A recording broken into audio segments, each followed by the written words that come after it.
Welcome everyone to the regular board meeting of the St. Peter School Board on Monday, April 19th, 2021. We are online as well as in person in the St. Peter Community Center Governor's Room. It's 6:30-ish and I would like to call this meeting to order. If we could rise for the Pledge of Allegiance. Pledge allegiance to the flag of the United States of America and to the republic for which it stands, one nation, under God, indivisible, with liberty and justice for all.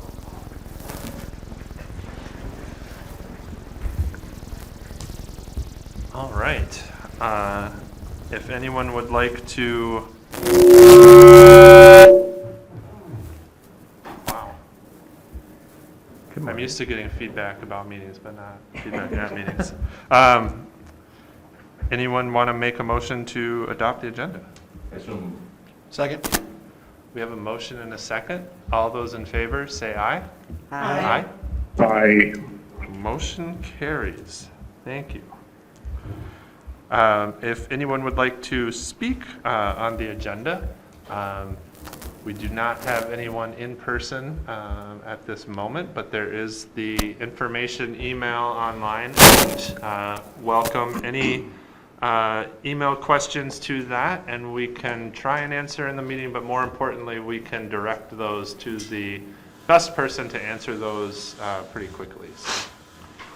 Chair Leonard? Yes. I thought I would add that there was an action taken today that said in a public meeting where you are socially distanced, you can remove your mask while you're speaking, just for clarity, and then when you're done speaking, you put it back on. Fantastic. Can everyone hear me fairly clearly with my mask on?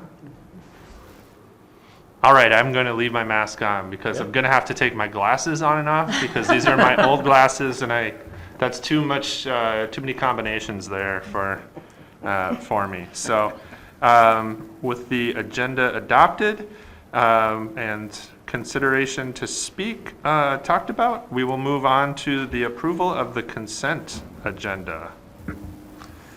I did hear from Treasurer Carlson, who said that the bills are in order and he should arrive shortly, but he did pass on that information to me. I move to approve the consent agenda. Second. Excellent. We have a motion and a second. Is there any item that anyone would like further clarification on? Hearing none, all those in favor say aye. Aye. Opposed, same sign. Motion carries. We move on to student spotlight. We have a couple of St. Peter Middle School 7th graders behind us. So I'm going to look up here even though it looks like I'm very confused. But I can't see the camera, but I can see the screen. And we have Sam Zabinski and Anna Herron. And I think I will turn it over to Principal Graff to introduce them further. I'm going to say yes. Okay, well, welcome tonight. We have Sam Sabinski and Anna Herring, both are 7th graders at the middle school, and they are both participants in this year's upcoming theater performance. So they're here tonight to tell you guys a little bit about the school year, how it's going, and then also talk about their experience so far in the play. So I have 3 questions for each of them. And we'll kind of just bounce back and forth. So we'll start with Anna on the first question. So Anna, this has been kind of an unusual school year. Can you tell us how it's going so far? It definitely has been very weird and interesting, but it's good. And I'm very happy that we're all back in person, and it's nice to see everybody. So. And same question for you, Sam. It's pretty difficult switching back between models, but distance learning really makes you appreciate the structure that school gives you. Awesome, thanks for your insight on that. Next question, we'll start with you, Sam. So you're a part of this year's theater performance. Can you tell us a little bit about your role in that theater performance? Yeah, I work in the lights and sound booth, so I control the lights for each scene, and we finished the play today. All three of them that we've been doing, we finished those today. Because those are being or recorded, right? And then streamed. Right. Yes. Very good. And is this your first year on crew? No, this is my third year. So you're a bit of an expert by now. A little bit. And how about for you, Anna? Can you tell us a little bit about your experience? What role you play? So I'm an actor, and in this play, I play Caitlin. And I've done it one other time, and we did Alice's Adventures in Wonderland, and I was Tweedledee. So, and yeah, it's just really fun. Okay, and this year's play is Make It Mystery. So can you give us just a little hint at what your character does, Anna? Well, there's 3 separate plays in the whole play. So I'm in the play Clue in the Library, and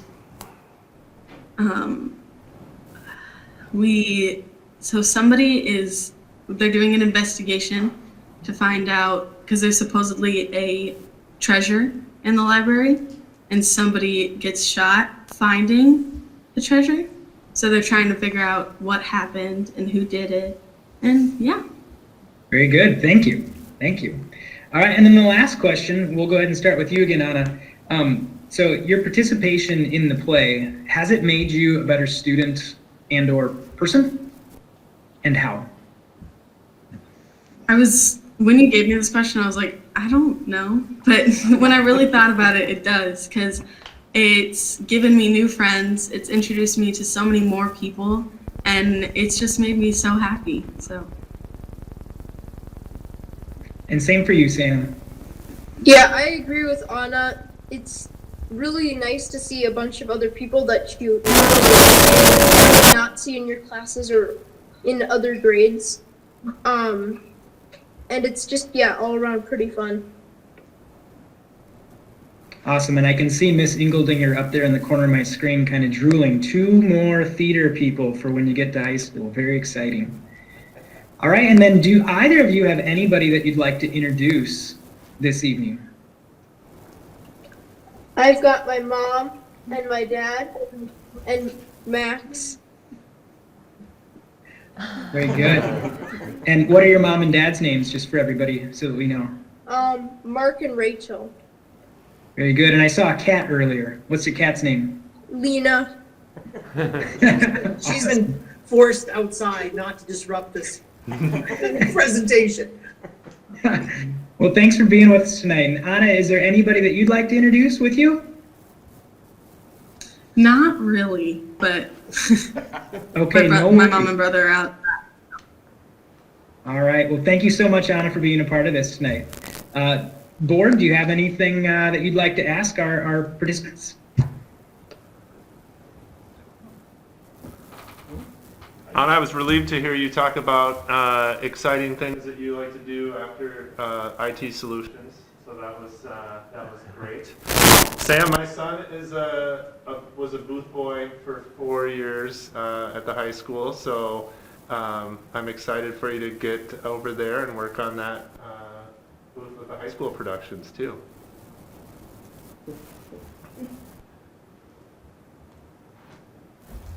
I'll ask you guys a question. Do you guys do any other activities other than the play? Are you guys in like softball, basketball?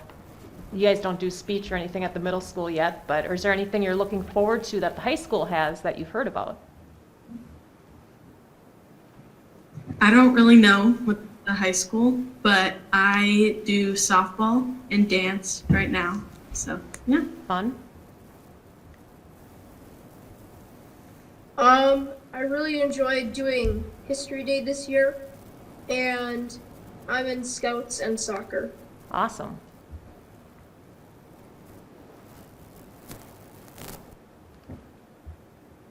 Excellent. Thank you so much. Yeah, you are both welcome to stick around for the rest of the meeting, but not required. So I'll understand if there are other things that you would rather be doing. Anna, thanks again for troubleshooting our IT things. Excellent. Do we Thank have you. a? Oh. I'll just wave in all directions like I'm at a parade. Um, do we have a student council report, Principal Engeldinger? Yes, we do. Ms. Hampson with us tonight. Hi, Mia. Hi everyone. Nice to see you again. Now that it's spring, all of the exciting things are going on with the end of the year approaching. We have all of our spring sports, and the spring play is coming together, and prom, of course, all anyone can ever talk about. Student council loves the energy that all of these activities are bringing, and we kind of want to like carry it on through the end of the year. So we were kind of thinking back to our elementary and middle school days when we would have like a field day, or Mrs. Dimmick mentioned like she used to do a jelly bean day where they would play games for jelly beans. I don't know if we're going to go in that direction, but it sounded fun. So we were thinking of bringing games like that back, having like a field day. So obviously brainstorming COVID-friendly field day games is a bit of a challenge, but we thought of things like, you know, like the shoe kick or a water balloon toss, some sort of relay race that keeps people 6 feet apart. And then maybe, fingers crossed, we could get a dunk tank for Odlin to sit in. Obviously, again, we have to like make a COVID plan for all of this. We also, some things that we've mentioned and thought of to like keep kids excited to come back to school is like a kindness day or a like spread the love day. Mrs. Volts did something similar in her health class where they wrote like compliments or fun messages on a clothespin, and then their whole health class would go out throughout their day and clip them on, you know, people's hoods or on their shirts or backpacks. And so you would randomly find like just a clothespin with like a compliment on it. And it was just kind of a fun thing to look at. Another thing along that line that we could do is like a wall of like sticky notes. Again, like compliments or messages to your friends. Something just to look at, you know, at lunch or as you're walking by. Other than that, I am a senior class officer along with Obi, Vanessa Kruger, and Liz Mitchell. We've been planning like a senior retreat. Again, got to go through all the COVID protocol. We made and already passed out senior shirts. And we also get to do the extra fun things like reminding kids to turn in their class dues and check their email for their cap and gown things. And luckily with warm weather, there's greater opportunity for activities, and I'm just ready and excited to do all the things that we're planning, and of course prom. Excellent. Thank you very much. Questions? Sounds busy. Yep, sounds busy. Thank you so much, Mia. Of course. We'll move on to our action items. Consideration of referendum. Superintendent Gronseth. I'm sorry. That was my bad, I interrupted. Oh, no, that's okay. We are moving on to our action items. So number 1 is the consideration of the referendum. Yes, thank you. We have for, well, I guess a couple of months now, we've been starting conversations about referendum. And in our study session, is that just last week? We heard from Kelly Smith from Baker Tilly, really about how operating referendums work, some history around referendums in Minnesota, why we have them. And it is really almost every school district in Minnesota has an operating referendum to support the general operations of their school districts. With state and federal funding, we pay for the majority of the services we provide, but it isn't quite enough to cover all of our expenses. And so that is why we have an operating referendum that has been in place since 2011. So it's been 10 years, and our current referendum is about to sunset at the end of 2021, which funds our school district through next school year. So in order to maintain the level of services that we currently have into the future, we'll have to consider a referendum. Excuse me. So tonight we're at a crossroads of, do we continue to develop a proposal for you to consider or not? And so tonight we are recommending that you direct administration to develop a proposal for your consideration, likely next month or in June, depending on how things develop in other areas, like the legislature. Great, and if you're watching this meeting thinking, why am I just hearing about this now? It's because it's literally at the beginning. This is the very first real board action in this process, just to begin. We are not springing this on voters. There will be lots of information to follow. The board will need to decide the parameters of any referendum. This is just authorizing the administration to continue and work on that, to develop those answers. Absolutely. A proposal that we would bring to you would have the specific details of what exactly questions would be and referendum levels. This is just really giving us the nod to go forward to bring you a proposal in the future. Mr. Chair, I move that we move forward in asking our administration to bring a proposal for a referendum. Second. Excellent. We have a motion and a second. Further discussion? Chair Leonard, Absolutely. I'll talk real briefly. I think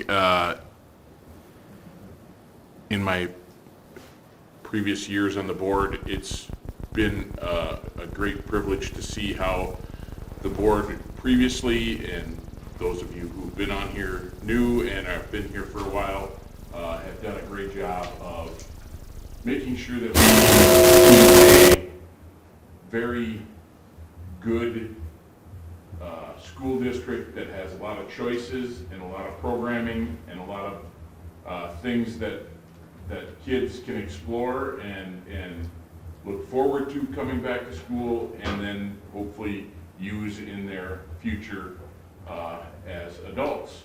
So I think this is an important step, and we certainly, as a school district, don't want to go backwards.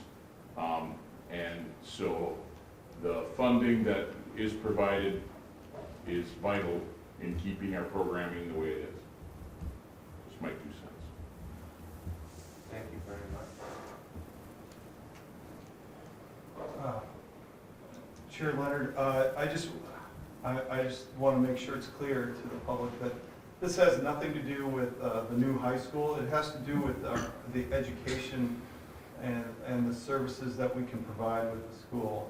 That's correct, isn't it? Yeah, that is exactly right. A bond is for buildings, so everything bond and buildings, and referendum is for learning, for operations of the school. So this is an operational referendum, not a bonding issue. And I'd like to say I'm really excited that we're starting this process this early, because it really gives us an opportunity to do a lot of research before we actually figure it out. So I think starting early is really important. When are we thinking about going out for a vote? I mean, I know you guys are still in the planning stages, but do you have a preliminary idea of when that might be? Yes, this would be with the general election in November. Okay.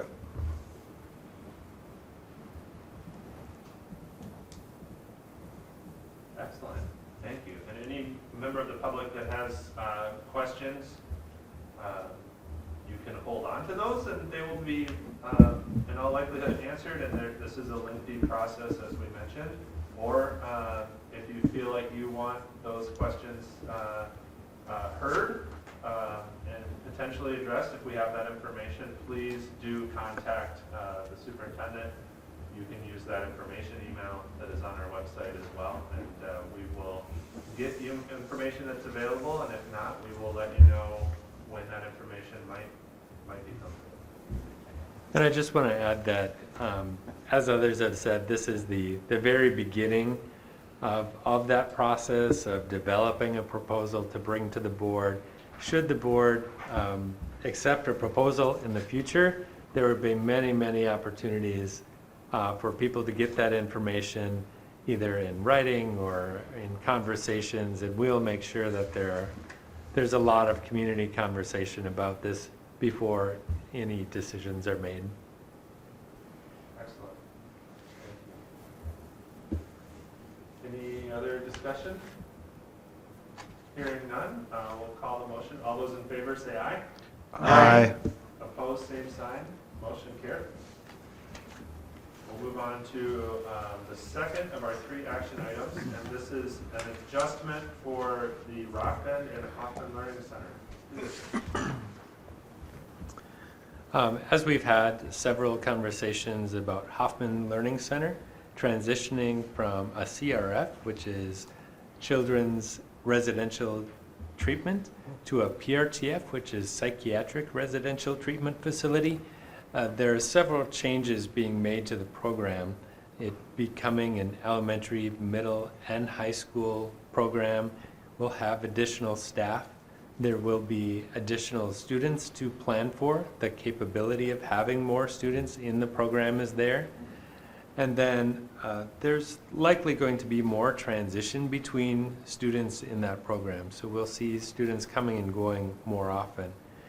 Right now, the leadership for Hoffman has been provided by Mr. Overbo, and that has not had the same time commitment as this new program will require. And just as that program is developed and growing and established, it's going to take more time than Mr. Overbo has capacity for. We also have a Rock Bend program, that's our Area Learning Center program, or alternative high school path and credit recovery. And last year, we built a partnership with Cleveland Schools, and with everything that surrounds COVID, there's been a greater need for this program. And so we've seen growth in that program. In fact, that is why we're here at the community center, so more kids can be involved during the 4th quarter. We see that growth continuing as our partnership with Cleveland further develops as well. And so we have a greater need for leadership in that area too. So we're proposing a new position that would be a principal position over our alternative programs. And we have had some initial conversations about this. We do have a candidate interested who's already providing some of those leadership opportunities. The net investment would be between $15,000 and $20,000 to add this new position, because for Hoffman Learning Center, the majority of students that attend Hoffman are not our resident students. They're residents of other districts from all over the state. And the costs of that program get billed back to students' resident districts. So that's not expense that we have to cover unless the students happen to be our own students, and then we pay that fair share of those services as well. Rock Bend, we're already paying some of that leadership cost already, but it's paired with another position. And again, it's much the same situation as with Mr. Overbo. There's just not capacity for one person to be able to take on a full-time job and lead this school. And so we're hopeful that both of these programs continue to grow, continue to bring more students, and with more students comes more revenue to cover the costs of these new positions. We do, as we're entering both of these in the first year, I think it's especially important to have that increased leadership. We could revisit that in the future if things are going smoothly and we're seeing that maybe we don't need that position anymore, then we could reduce it once again. But for the foreseeable future, I do see that need increasing. So our recommendation tonight is to approve the creation of a new principal position to provide leadership for these two programs. Thank you very much. And I would just add that in addition to being a principal of two separate buildings, both of those buildings really need to communicate in special ways with every other principal as well. And so having one person with more capacity who's better able to just communicate internally and work as students maybe move between Rock Bend and our high school or the regular St. Peter High School, I think is really important too. I have a question. Just being new and with the Hoffman Center and just really trying to understand that. So when we have, because the program is here in the St. Peter School District, we provide that education. Let's just hypothetically say we don't have any St. Peter kids that are in that program. Is the total expense of that program, is it kind of a wash, or is it costing us money? Or is it billed out in such that we're able to recoup all of our costs? If they're at full capacity, our costs would be completely covered by the resident districts of those students. Okay. We need to set a daily rate that is approved by the state that goes to those resident districts, and that's all handled at the state level. Okay. So we're not technically billing these districts. It all runs through the Department of Education. Okay. But if none of the students are ours, then those costs are completely covered. It is part of state statute that when a residential facility is within a school district, that resident school district has the responsibility to provide education for that program. Okay. And this is more like, because people ask and I never really know, like, what's the difference, if somebody can give me a 30-second or 60-second less between these two, the one that they have now versus the one that they're going to have? Like, how is that clientele different? A PRTF, or a psychiatric residential treatment facility, is kids are enrolled through a medical order. Okay. And so they need a doctor's, really, I don't know if you call it a prescription, but a doctor's order saying that they need this level of services.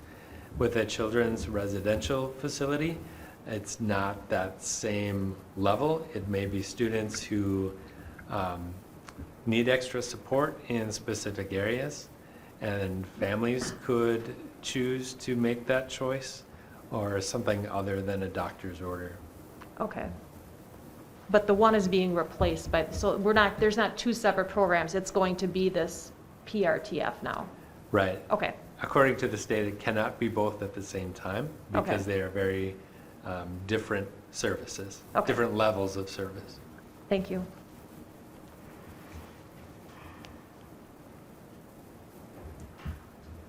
Hearing no more initial discussion, would anyone be willing to make a motion?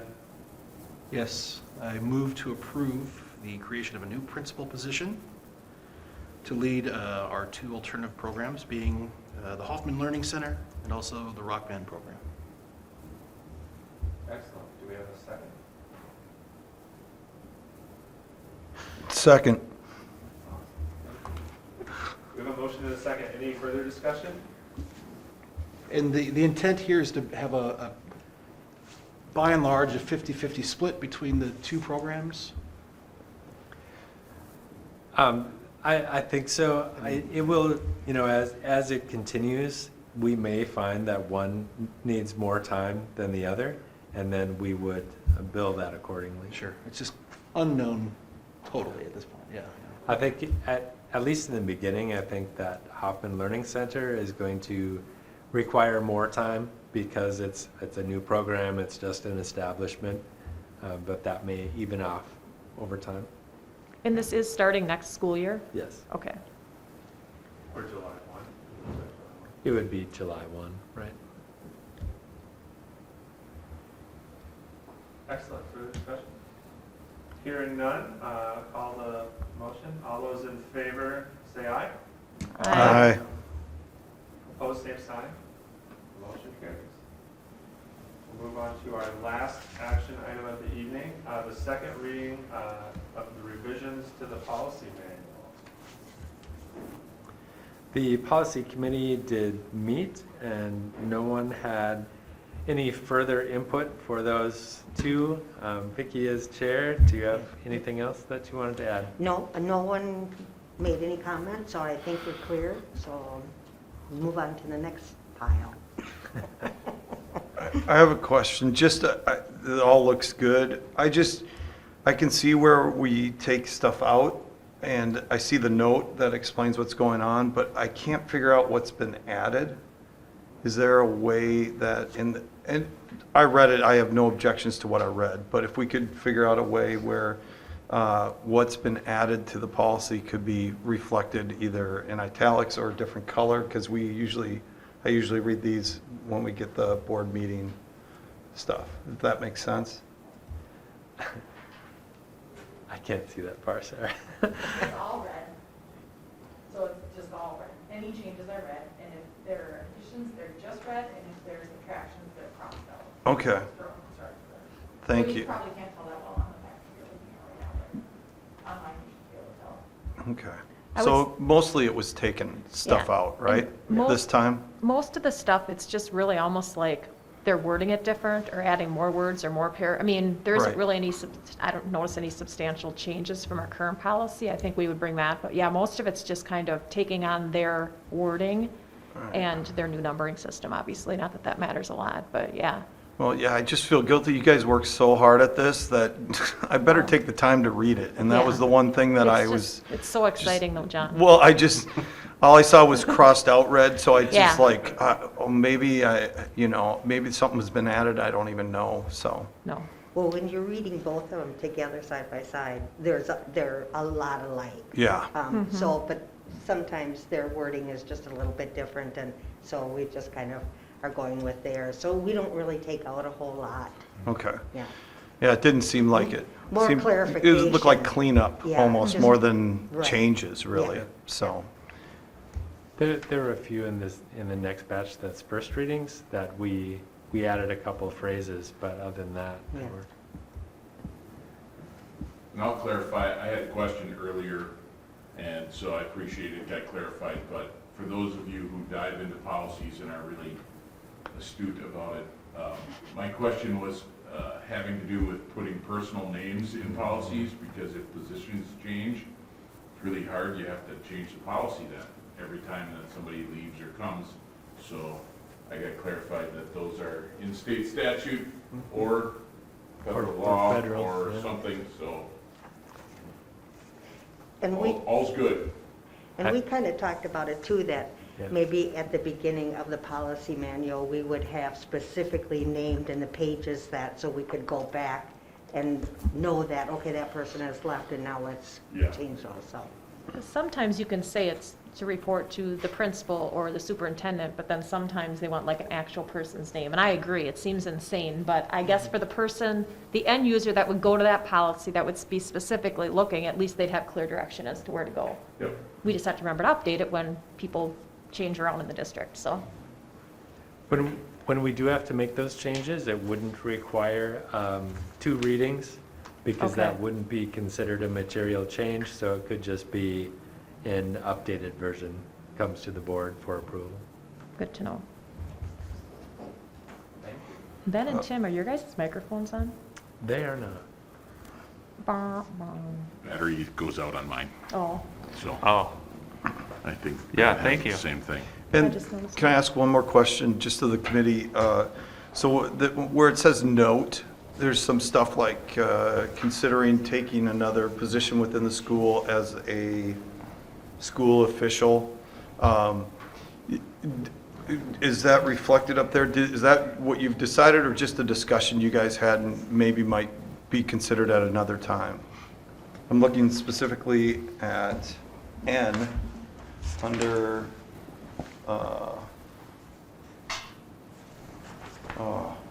What page number, John? I'm on 515-5 or page 32 on the paper copy.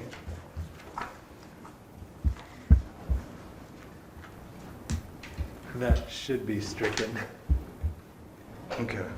Well, I thought that was a note for the board to hear, but then it wasn't, it seemed like you guys hadn't decided that maybe sometime in the future, we had a good discussion about this, but in the future, this is how it would be handled, or, does that make sense? The note actually would have came from MSBA because we sent all our policies to them. Okay. And then they went and looked at our policies, looked at their model policies and kind of merged it together. So some of these notes are notes from them to us. Oh, okay. This particular one should have just got struck out, but we didn't, so. All right. Because that wouldn't actually, that note wouldn't actually be in the policy. So I guess we Right. should make Right. we should make a motion to Yeah. take that note out before we approve it, or? Well, there's a couple places where notes are. I thought, I Yeah. didn't consider that a part of the policy. I Yeah. wasn't, Yeah. I didn't feel like I was voting on that. I thought that was an explanation of a discussion that you had or something, Yeah. and now I know it's MSBA. I Yeah. didn't, I'm with you. yeah. Yeah. I just wanted to Yeah, 'cause I kind do of see- get an idea of where the origin of that was. Yeah, and- no, so we'll just have to make sure that we get those taken Yeah. out before they get put in a Because I policy. do see there's another one on page 29, so Yep, we'll get yep. that cleaned up. Yeah, I was just. By I the was time we using- get through all, I don't know how many hundreds of these policies, we'll have this down to science. For now, we're still, You guys- we're still getting our system figured out. You guys are doing awesome. No, again, I'm reading them No, I hear carefully ya. because you guys put so much time into them. I Yeah. think the rest of the board owes you the, I don't know, right to, or we owe you that we take the time to read it as well, so. Thank you. I will say some of the notes are good to keep in there because it defines something.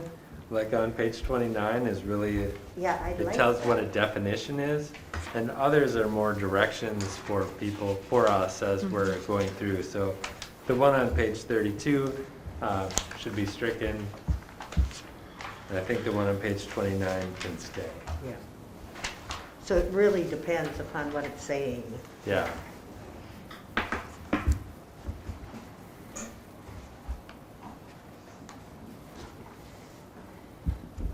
So how, do we want to alter the motion a little bit, or how do you guys want to handle that? I'll let you guys decide. I wasn't in the room when it Would- happened.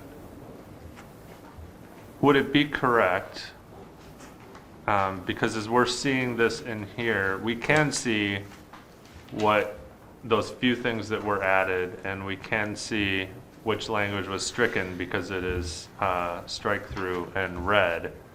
So inherent in our motion of adopting the policies, all of that work, you've just shown your work, Yeah. basically. Yeah. That would be removed because it's not policy, it's work.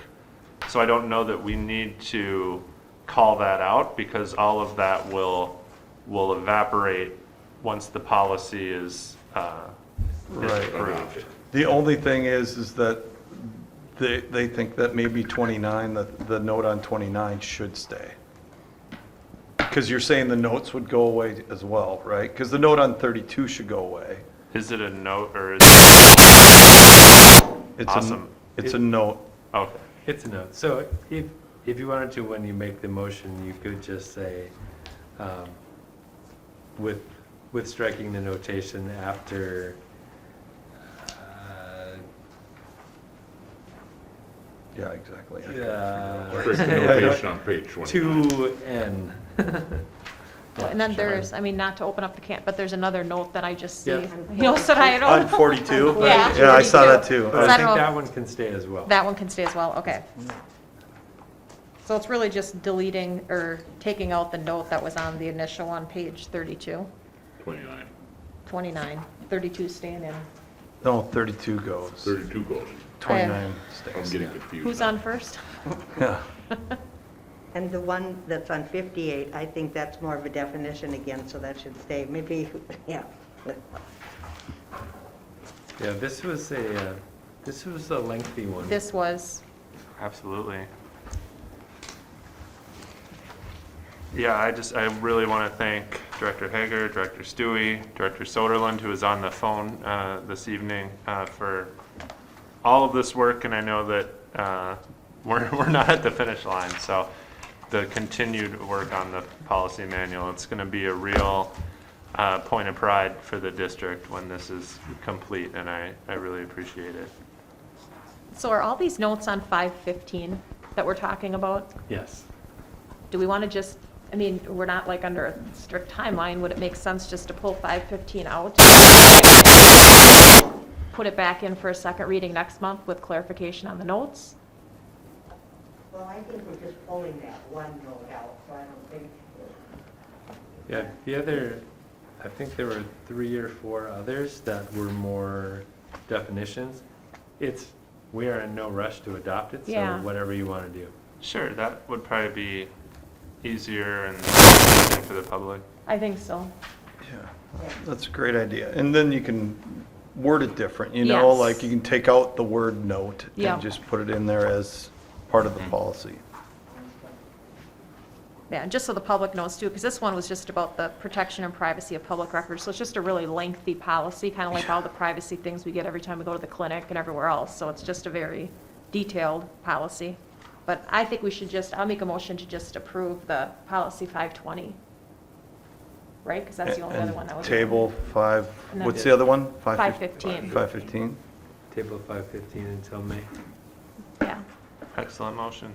I'll second it. thank you, John. Fantastic. We have a motion and a second. Any further discussion? Hearing none. All those in favor say aye. Aye. Opposed, same sign. Excellent. We have reached the end of our agenda items, but not the end of our meeting. We have several more things, including 2 information items. Summer Programming 2021. All right, well, I will start. As you recall, for the last several years, we've held Read and Feed during the summer months, and last year, that moved to a food distribution plan based on COVID measures and that type of thing. So this year, the state has extended the free meal program through September of 2021. So keeping that in mind, we will continue with the meal distribution program through the summer. That meal distribution plan will start on June 9th and go through August 18th on Wednesdays. So meals will be distributed at North, South, and the middle school on Wednesdays from 7:30 until 1, so families can pick up 5-day meal packs for their children, as well as we'll have 34 distribution sites throughout the city of St. Peter and in Kasota. Again, those meals are at no charge to children ages 1 to 18, and parents may pick them up, students may pick them up, representatives for students may pick them up, and that is a cost-neutral program. So it's self-supporting, and we are reimbursed for those meals, so there's no cost to the district. So we're excited to be able to continue that service for our families again this summer. And with that, I will pass it on to Mr. Doherty to talk about targeted services. Thank you, Ms. Pratt, and I'll just talk about the targeted services being offered at the elementary levels going into the summer. So it'll actually be kindergarten through 4th grade. And then I'll be housed at North again this year. We actually transitioned to that when we opened up the high school, and a lot of construction was going on at South. And it went really, really well, and I certainly like the opportunity to have our kindergarten and 1st grade students at North, because that helps to kind of get the students used to that transition of moving over to North prior to that actually happening. So again, we'll have kindergarten through 4th grade at North. It'll be Monday through Thursday, start on June 28th, go all the way through July 29th, and that'll be in the morning from 8 to noon. And we actually added a week this year. We usually have a full week program. We're going to extend it to 5 weeks this year. Transportation within the city of St. Peter and Kasota will be offered, breakfast and lunch as well. And our goal is to have at least 2 sections forms have gone out, so invites have gone out, so we're in the process of collecting those registration forms right now. We're also looking at, I've been doing some planning with Mrs. Skinner and then the rec department to see if we can find additional activities that can take place in the afternoon, just right on the grounds at North, so we can almost offer kind of a complete day program depending on students are registered for those activities as well. We'll be busy with St. Overtime there as well, so North will be a very, very busy place this summer. Now I'll turn it over to targeted services at the middle school. Right, and similar to what Darren just described at North and South, the middle school plans on doing targeted services this summer as well for grades 5 through 8. Those programs will focus primarily on math and reading, and also some like how to do school skills, bringing in a lot of our AVID strategies. Just like North and South, Monday through Thursday, that'll be offered June 28th through July 29th, 8 to noon. And then we are also hoping to, we're still in the process of planning this out, but hoping to offer some enrichment type activities in the afternoon, kind of modeling it after some of the clubs that we have after school, such as the art club, just to give kids an incentive to stick around and really beef up some of the social and emotional aspects of school. At the middle school, we'll also have our traditional extended school year for students with special education needs and our English language services. And I think Doreen is next. I am, and I'm going to talk just a little bit about extended school year. And this is a service that is provided to students who have an IEP. And if they see a need, the team sees a need in peer regression over the summer, students that are eligible for what is called extended school year. And that is available at all of the buildings, and it is handled just a little bit differently at each site based on what the needs of the students are. But the early childhood and kindergarten program this year, involving, for us, it's level 3 students, will be held for 4 days a week for 3 hours a day, beginning, in June 21st through the 24th, the 28th through July 1st. And then another week, July 19th through the 22nd. And special education transportation is provided for all of those students. We also have some students at the elementary level that will be attending the targeted service program as part of their extended year program. And we will be doing some co-teaching with special education staff, supporting those students within the targeted service classrooms. And on to Annette. Thank you, Mrs. Zelke. We have what I would have to call a very robust credit recovery summer happening at the high school. We have 4 different sessions, morning and afternoon, and probably approximately 22 sections of credit recovery classes. And I really want to, if they're listening, I really want to thank our teachers who are ready to come back and teach those credit recovery classes too. Obviously, it's not a volunteer position, but they are giving up much of their summer to help our kids with credit recovery. One new item for our summer school is an early start academy, and this is a select group of 9th grade students who will come in and they'll have English, a 0.5 English communications credit, a 0.5 geography credit with some reading intervention embedded. So we'll have a section of kids who will start their high school career with a required course under their belt. And at Community Ed, we have a lot of things happening this summer. We have our Summer Saints Overtime program that runs from June 1st through August 20th. And that will be for students who have completed kindergarten through 5th grade. As Darren said, we'll be at North Elementary. Breakfast and lunch will be provided, and we do have online registration on the district website. There are also several enrichment programs and classes that are listed in our Community Ed brochure, which just came out. One that I wanted to highlight is our Spark Creativity Mobile Art Studio. we received a grant from Prairie Lakes Regional Arts Council to host a free art program for elementary age students.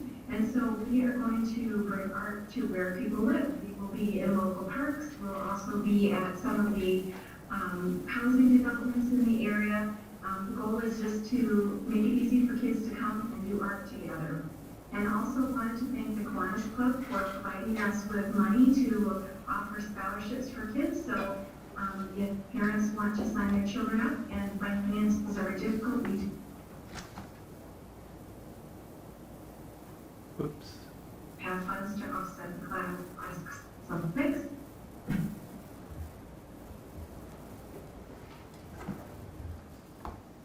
And that's the end. Excellent, thank you. Appreciate all of those exciting programs and everyone involved, really appreciate it. We'll move on to our second information item, which is the first reading of revisions to the policy meeting. Yes, there were 5 policies that we went over in the last meeting, and you can see the notes that were made and changes that were made to those 5 policies, this being the first reading. They will come to you again, and we will, any of the members of the committee, Member Hager, Member Stewie, and Member Soderlin are on the policy committee, and so any changes that you see between now and then can reach out to any of us so that we can make those changes. Unless there's changes or discussion this evening, or if the board members have anything to add. No, when we talk about these, we'll talk about if we catch any more notes, so we can bring those for the second reading, but I think we can figure that out at the committee meeting. We had a lengthy discussion about the student medication piece. Yes, yes. I don't know if you want to add any more about that. Well, I don't want to misquote him. We had Rachel there, our school nurse, which was very helpful. We had a lengthy discussion about, kids and, more about like the ibuprofen, Tylenol, and our kids can kids carry that, can they not? And to be honest, help me remember if we decided this correctly, if I remember correctly, because it is the high school that they are allowed to carry those non-prescription pain relievers, but they still need to have permission from and a signed form from the school nurse. Yeah. As far as all the other grades, if they wanted to, they would have to keep it in the office and then go to the office and dispense it that way. And this would go into place, we're saying next school year. Next school year, yes.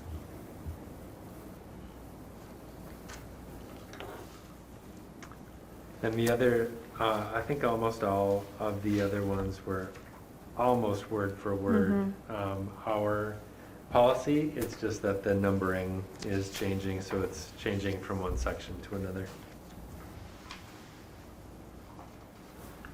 Great, well, we can look through these and provide any questions or feedback to the committee that will be meeting on May 4th. Thank you. We'll move into reports, building principals. All right. So it is so good to see the sun this evening because in preschool we take every opportunity to get those little ones outside we can. And a week like this, we're going to need to get out. So hopefully that sun will continue for us. But we've been having a lot of fun in preschool. We've wrapped up our 3rd screening for the school year. And so we'll be planning our next in the October of 2021. And we'll get information out to parents for that. Right now is the time of the year where we're working on transitioning students to the next grade level. So working on getting those preschoolers transitioned to kindergarten, and one of our teachers, Joni Anderson, put together a great video of what South is like, what kindergarten is like, and so we've been able to show those in our classrooms this year since we have not been able to take trips to South. So that's been a good option for our kids. We're also taking registrations for preschool for next year. We still have openings for children ages 3 by September 1st to kindergarten age, and so we would encourage families who are interested to either call our office for a registration packet or to stop in. We have self-serve packets right there in our entry, so they can stop in almost any time and pick up that packet and get their little one registered. And we have sliding fee scale as well, so we do not turn anyone away. So anyone who's interested in preschool should sure reach out to us. So we look forward to the last few weeks of school year. Doreen? All right, and some more signs of spring are happening at South. We did hatch baby chicks, so Mama Hen Peggy Wenner and her kindergartners were able to hatch quite a few chicks to the point where we had to get rid of them because they started to jump and leap out of their containers. So that was really exciting. They were so generous and allowed the entire school to kind of watch the progress. So it was very, very fun.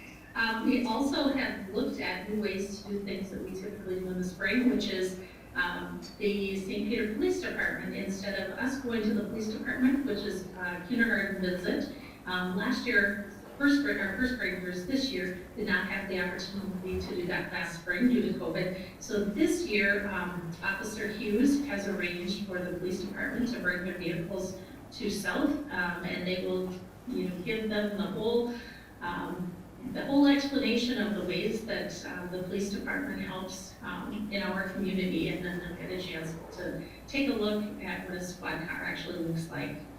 So that will be happening next week.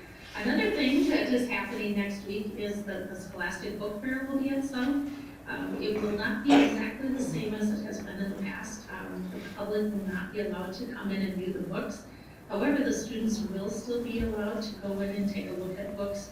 They can put their orders together and share those with their parents, and then purchases can be done either virtually or students will be allowed to purchase throughout the school day. I believe North is testing out that new model. I don't know if it was last week, was it, Mr. Doherty? They tested it and it went very well. So it's time to bring it on over to South. We have a couple of donations that we would like to say thank you for. One came from the St. Peter Kiwanis. They reached out to us and they had a source that was willing to provide them with books to be shared. When we received the books, about a third of them we sent over to early childhood because they really were board books intended for a little bit younger students than what we had. So we were able to share those donations with the early childhood program. And then we had about 4 boxes of books that we were able to, some will go into our media center, some will go directly into the classrooms and support our readers. But they were excellent books, high interest for kids, so we really appreciate that.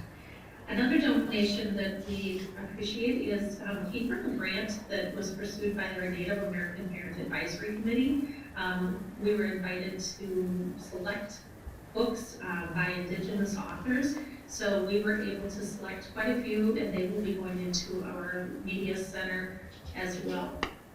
Another part of that grant was providing some staff development for the entire district. So we held our first virtual session, and it was entitled Native 101. And it really just was kind of the beginning steps for, there's so many of our standards that are now focused around Native Americans. And we just felt like we really need to be educating our staff on some of the basic pieces before they are ready to be teaching those standards. So it was some of the areas that they hit on were just important terms and concepts, discuss best practice, and really focused on building more inclusive classroom environments. And we were able to do these sessions with Dr. Chelsea Mead from Mankato State, as well as Megan Hookmeyer, and she is the director of Indian Affairs over at MSU. So both of them were able to come and really help us, kind of get some of that footing. And they will continue to help work throughout the summer and get some of our plans done in the fall to help support our teachers in their instruction. We continue to solicit kindergarten registrations. That is happening now. We would really like to encourage people to go on our district website. There will also be, there's posters around town that they can also just use the QR code and scan in to register a student. We'll be using those names to be setting up private tours in the second week in May. So once your child has registered, We will then be sending out an invitation to schedule a 15-minute tour. Our kindergarten teachers will be available to take them in, allow them to see a kindergarten classroom, and answer any questions that they may have. And last but not least, I would like to recognize the administrative professionals that we have working in all of our offices. So all of us will be celebrating them on Wednesday of this week. And Mr. Doherty. Thank you, Ms. Belkey. Well, greetings from North Elementary, everybody. And yes, Ms. Belkey, the plastic book fair did happen last week. We call it the North model, and it went well. So we should be able to continue that. Yeah, actually, Mrs. May, our media specialist, Mr. Clyde did a great job organizing that. Yeah, we couldn't have it open before school and after school. Historically, families come in at that time, but so it was just students. Let's see, this week, starting tomorrow, actually, we have our 3rd and 4th graders will be starting to take the MCAs in math and reading. Unique year, as we all know. Last year, our 3rd grade students didn't take the MCAs because of the COVID shutdown in the spring. So we actually have well over 300 students taking it for the very, very first time. And that'll be starting tomorrow, and that'll go all the way through the end of next week. Also wanted to share, we have an exciting kind of a steering committee that's going to be transitioning over to providing some structure for creating and implementing a new report card at the kindergarten through 4th grade level. It's actually been quite the saga. We started this process about 3 years ago, taking a look at our student reporting, our family report card system. Advanced Ed, quite a few years ago, their last visit said that was one area they wanted to see us at North and at the elementary levels improve on, since the feedback was it wasn't, the current report card format wasn't really too user-friendly for students or families and teachers. That's the information they got back. So we've been studying that with kind of a task force group. They've been doing some wonderful work in our turning it over to our grade level teams, and we're looking to implement that report card format in the fall. We do want to get some more parents involved in the process to get more feedback before we put any final touches on that. Have to give a little fame here. We had, I think I shared earlier here, we started a program at North with plastic film recycling. It was actually through the Trek company, a company that repurposes plastic for decades. So we signed North up to get involved in this challenge. There's 300 schools that entered it, elementary schools, and they were sized 300 to 500 students.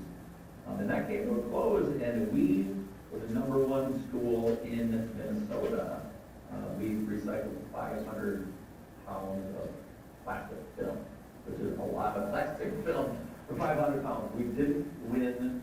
If you were the #1 elementary school in the nation, Trek made would make you a bench out of their material for your playground. But we were 4th. We were 4th in the nation, #1 in the state. The winner was somewhere in Michigan with 2,200 pounds of film. It was unbelievable. So we still have 4th and #1 in Minnesota. Then we're also excited we're going to get the students pumped up about biking to school on May 5th. Great outside activity to get heart pumping, get more kids traveling in a healthy way to North here as the weather gets better. And that's it for events at North right now. Pass it over to Mr. Graff. Thank you, Mr. Dory. 3 things to report from North. The first, happy to report that we have 3 students who qualified for State History Day. Those students are Callum Harms, Willie Field, and Seda Harms. I believe the judging for that will take place next week, so very excited for them. The next one is just to kind of recap from our student spotlights earlier today. We have the Make It Mystery play coming up. Due to COVID, it will be streamed, and you can stream it starting April 23rd, and that will extend through May 2nd. You can get information on that through our website. It's $3 to stream, And then they are also, as they've done in years past, raising money for 2 different humane societies. One is the Ringlet County Humane Society, and the other one is PAWS here in town. Just kind of free will donation to help support those causes. And the last, we are planning for 4th grade tours in early May, and the difference between this year and other years is we'll be spreading those students out as much as we can, doing one homeroom at a time to make sure that those students have an opportunity to come in and see the building to kind of get them excited about becoming middle schoolers next year. And then tied to that, we are working on right now a virtual orientation for the spring so that everybody can watch it and get a little more information on what the school year will look like. Pass it to Don. Yes. Thank you, Mr. Graff. We just wrapped up our 4th and final evening of parent-teacher conferences 16 minutes ago. I think that attendance at least appeared to me from teacher schedules to be not bad for 4th quarter. So thank you for those who attended. We had an exciting week last week. 2 big announcements. Sean Keating was surprised with a very nice award from WEM. I cannot tell you right now what that stands for, but he was surprised during an assembly with this award. It came along with a very nice monetary prize, and he will also be attending another event in Mankato to be recognized for that. He was nominated in the coaching category, and I believe that there were 6 coaches throughout the state of Minnesota who were awarded this lovely prize. We didn't make it school board official tonight, but we have offered the position of activities director, and it has been accepted by Shay Rortassi. So the school community is very excited about Shay. He has been with us for a long time as a middle school health teacher. Prior to that, I like to remind him he was a study hall and middle school lunch supervisor. So we think that he is perfectly suited for this position to carry on the good work that has been happening in our activities department. Speaking of activities, it's really great to see our spring activities in full swing. It's the first time in 2 years that those spring activities have been able to participate. So when the weather turns a little bit nicer, it will be awfully fun to go and watch them play. We are also going to be able to host in-person concerts. That being said, there won't be very many tickets available. We still have to follow COVID protocol and follow the venues to see how many people will be able to attend. Right now, it's looking like we will start with seniors. So, for example, seniors in our concert choir, we'll start with them and probably give them 2 tickets each so that their parents can at least attend. Right now, in-person NHS induction is also planned for May 19th. I believe that is the same week as the school board meeting, so we'll be talking a little bit more about some of those events in a month. And on everybody's mind, this Saturday is in-person prom. Prom Grand March will be held here at the high school, live streamed, so it is only the participants who will be attending Grand March. There won't be any visitors who are able to attend. But there will be a link online that people can watch. And then the kids have a dinner and a dance following Grand March out at Chanhaska Event Center. And everybody's very excited to be starting to return to some semblance of normalcy at the high school.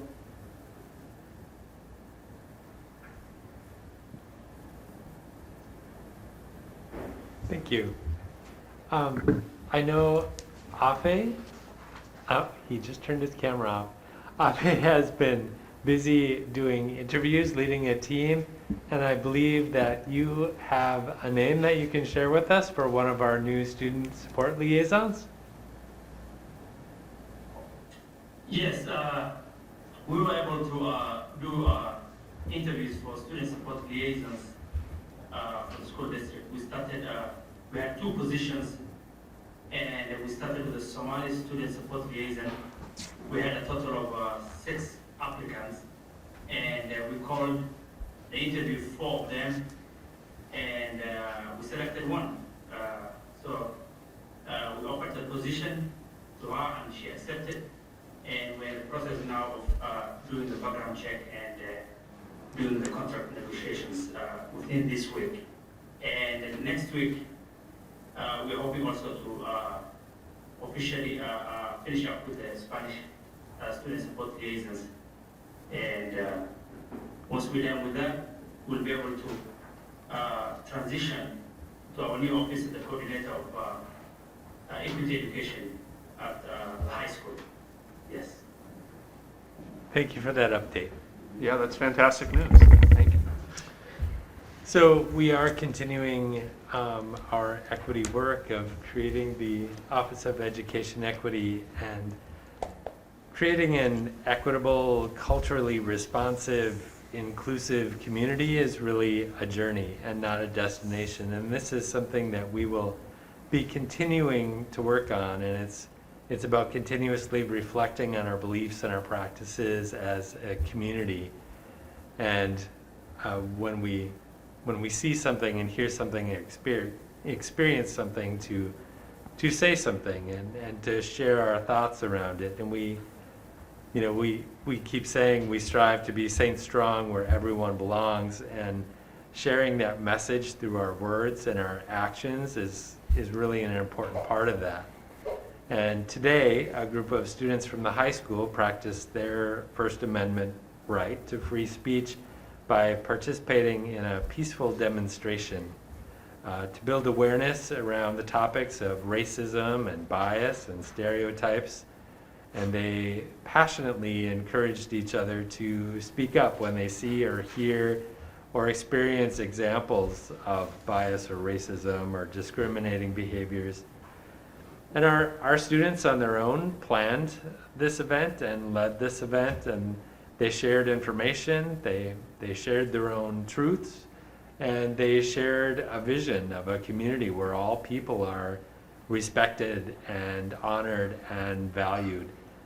And as a community, as a state, as a nation, we have work to do in this area to recognize that every person belongs, that every person is valuable, that our differences are one of our greatest assets. And,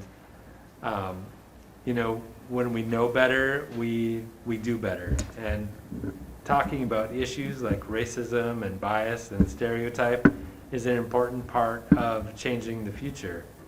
And as a school district, we are dedicated to creating a safe and welcoming environment for all of our students. And we look forward to continuing our partnership with the community to continuously improve in this area. And in other news, we've heard a lot about spring activities and the many events coming up, prom. I think that's been mentioned a few times tonight. And we're in the final 6 weeks of the school year. And I hate to sound like a broken record, although broken record is probably dating myself, as in I should say like glitchy soundtrack or something. But either way, I just want to reiterate that we need to be mindful of COVID protocols throughout all of these events, making sure that we're masking, keeping our distance, and especially, even though it's really tough during spring events and special times, if you're having symptoms of COVID, you need to stay home for the protection of everyone else. Our COVID numbers have been lower lately, and we want to keep it that way. We want as many people as possible to make it throughout the school year without going in the queue, as the kids call it. And I also want to mention our administrative assistants, who this year especially have gone above and beyond to keep things running smoothly, to keep information flowing. I don't know what I would do without Sarah in my office, who keeps me on track. And so we will be celebrating them on Wednesday. And that concludes my report. Excellent, thank you. Board members? Yeah, I mean, I too wanted to just have a little reminder. We love the fact that we're all in learning. You know, students are in the buildings, activities are in full swing.